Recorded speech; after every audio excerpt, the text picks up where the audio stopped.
Welcome back, true believers, to another Spider-Man PS4 related video, and today is a video that I have been meaning to do for a while. That is, what collectibles could we see in Spider-Man PS4? So instead of fully breaking down the collectibles of all the past Spider-Man games, I'm just going to kind of summarize what they have done and also talk about Insomniac Games' previous game that was free roam, which was Sunset Overdrive, and even bring up the Batman Arkham games and their collectibles, or collectible, singular, one type of collectible in that game, or those games. So, to start off in the Spider-Man area, the past collectibles for those games ranged from tokens to little actual moving spiders and comic book pages. Now, some of these collectibles were great in the sense that they actually helped your character level up, and they actually gave you something that you wanted to collect for main purposes, like the comic book pages, which actually gave you digital comics. Others, like certain tokens, or the golden spiders, or the tokens mainly in Spider-Man 2 and 3, and even Ultimate Spider-Man, they didn't do much. They were just there for filler, and they were not there for any material purpose, except for Ultimate Spider-Man. That actually allowed you to get alternate suits, especially if you collected all the tokens and 100% of the game you got the black suit. The other games, they were just tokens. I like collectibles with purpose, something that I can actually look forward to getting all the collectibles once I've done completing all of them, and something that is useful to me to get for, a purpose of the game, that way once I'm done with the game I have something to do afterwards. Just like in Sunset Overdrive, there were tons of collectibles that related to the character and how they also tried to push your limits in the sense of traversal and movement and just free roaming in general. It really tried to push your boundaries and see how good you are at traversing by getting these collectibles. There were toilet paper that was hanging from street lights, there was billboards on the side of the walls that you had to wall run on, there were balloons that you had to jump after, and there were like rotten shoes you had to grind on. There were tons and tons and tons and tons of collectibles that all had purpose because they allowed your character to get upgraded and also get bonuses for your weapons in the game. And also with the Batman Arkham games, there have been the Riddler trophies. And it's great because these collectibles are amazing for two reasons. One, they actually relate to the story of the game.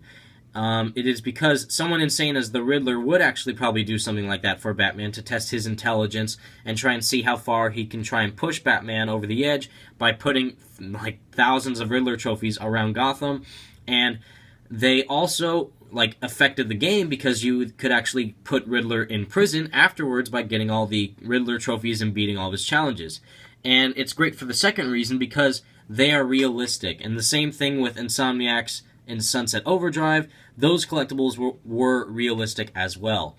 Now what I mean by this is that in the previous Spider-Man games we've had like floating spider tokens, giant comic book pages to grab in the air. Those are all like cartoon-esque collectibles. It kind of takes me out of the experience. That's right. In Web of Shadows, this giant symbiote apocalypse is happening in New York City, and I actually feel like I'm in the symbiote apocalypse, except one problem. There's over 3,000 floating spider tokens in the area.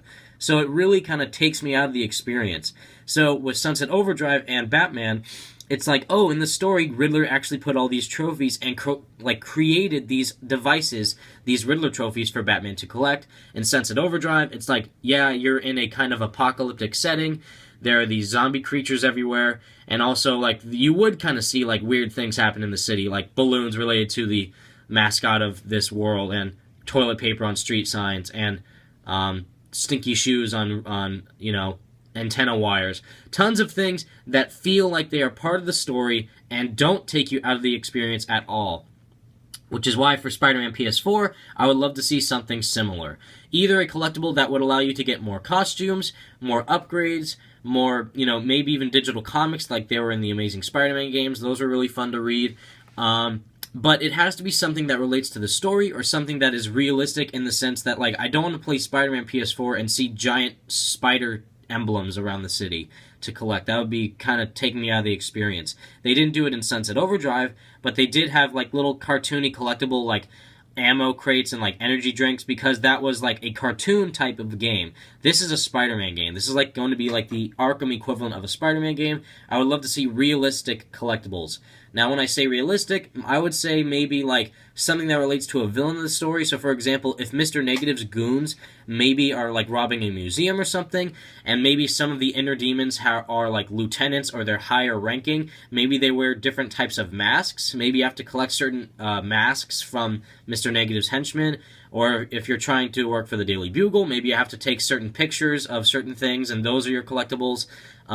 Or even, like, if Norman Osborn is mayor, maybe you have to find, like, I don't know, little, like, clues or something that relate to his corruption that is going to be taking the mayor office. Something like that that would relate to the story. I would love to see it. Let me know what all of your thoughts are in the comment section down below, True Believers.